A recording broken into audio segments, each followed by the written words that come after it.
Their job is to protect and serve. Two simple words. But how should police be trained to accomplish that mission?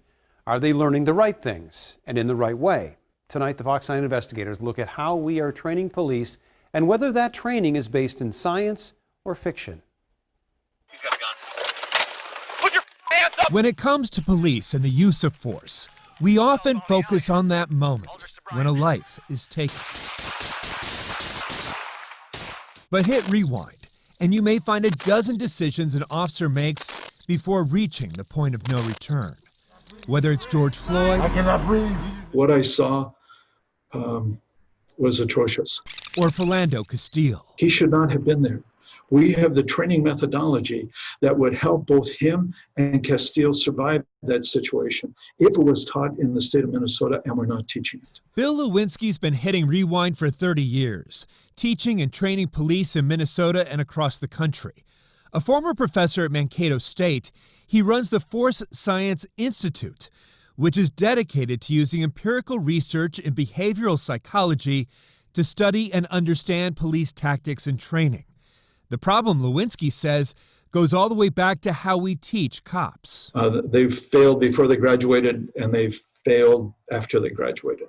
Lewinski recently studied 3 large police academies and found their focus on classroom lectures and specific skills in isolation leaves cops unprepared for the real world. How quickly do these officers forget their training? Well, what we found was complex skills, and complex skills would be weapon takeaway skills, for instance, or some of the takedown skills.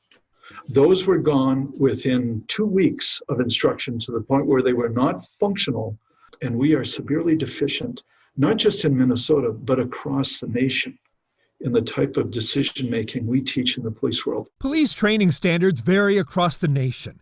Minnesota's requirements are above average, 800 to 1,000 hours of skills training at an accredited program, along with 16 hours a year of continuing education. There's also written, physical, and psychological exams. But other licensed professionals in Minnesota have more rigorous requirements. A cosmetologist needs more than 1,500 hours of training and must pass 3 separate exams. A plumber needs a 4-year apprenticeship and 7,000 hours of practical experience. And that's just to become a journeyman. It can take 2 to 3 years to become an RN from a program, and you must pass a national exam. And nurses, Lewinski says, may be the best role model for police. Their education's often practical and hands-on. The communication skills and the crisis intervention skills are cognitive skills, just like psychomotor skills are. And they need practice and they need development in a particular way, and we need to learn how to use them at appropriate times. I think there are areas where Dr. Lewinski is asking really good questions and where he has good insights, and this is one where I agree with him. Seth Stoughton is a former police officer and trainer who just wrote a book on the use of force. Well, why is there a lack of empirical research in policing? A lot of this is cultural. Policing in the United States has never been professional in the sense of developing evidence-based standards or having industry-wide best practices. Stoughton says most police tactics the public's familiar with were developed by the NYPD in the 1970s. And like the controversial warrior training, he says too much is based on anecdote, not science. One time, this one officer did this one thing, and this thing happened, and the officer got killed. That's why you should do it this other way. Okay, maybe. In some contexts, that might make sense.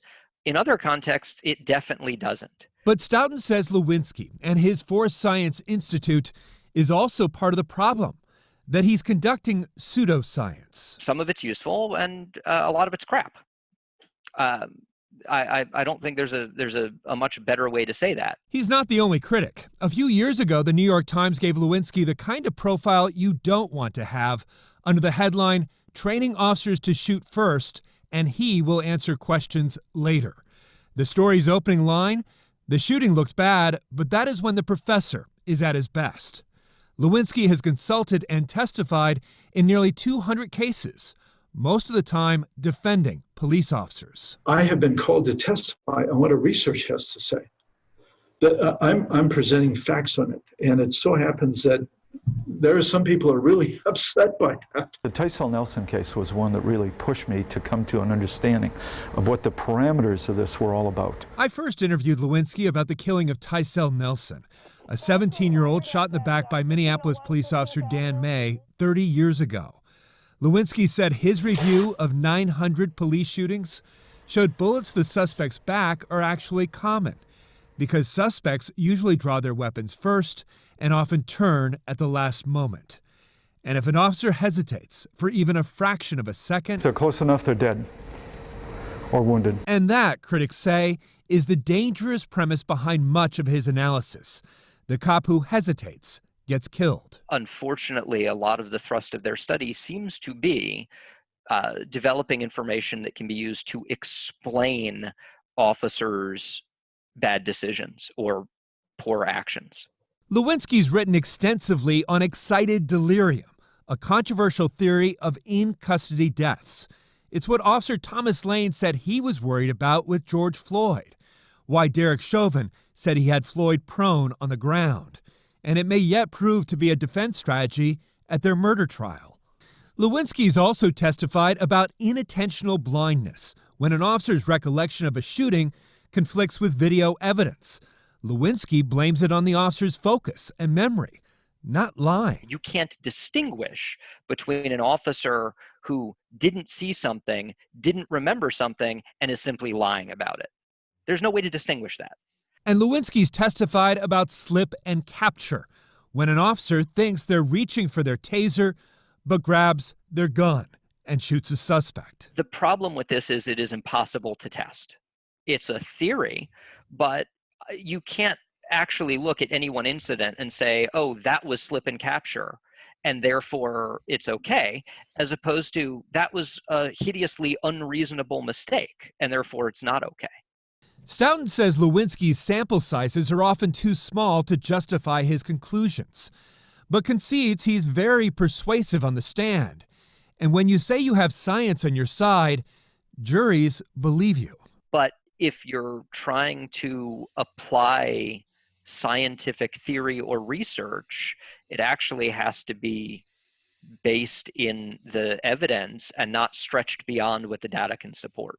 I have always tried to do the research that helps us understand what the dynamics are, because that's the problem we need to solve. And even Lewinski disagrees with some long-held, almost religious beliefs in law enforcement, like the 21-foot rule. Drop the knife, buddy.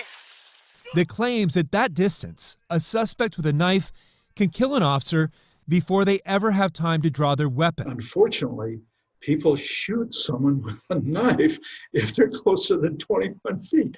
There's no shortage of cases to rewind. If there's agreement on one thing, it's the need for better police research and better training. Lewinski says the George Floyd case is Exhibit A.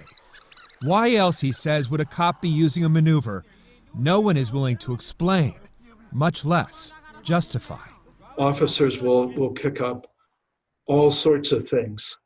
And I don't know where they get them from, but they get them because they need them. And what we teach doesn't work. For the Fox 9 investigators, I'm Tom Lydon.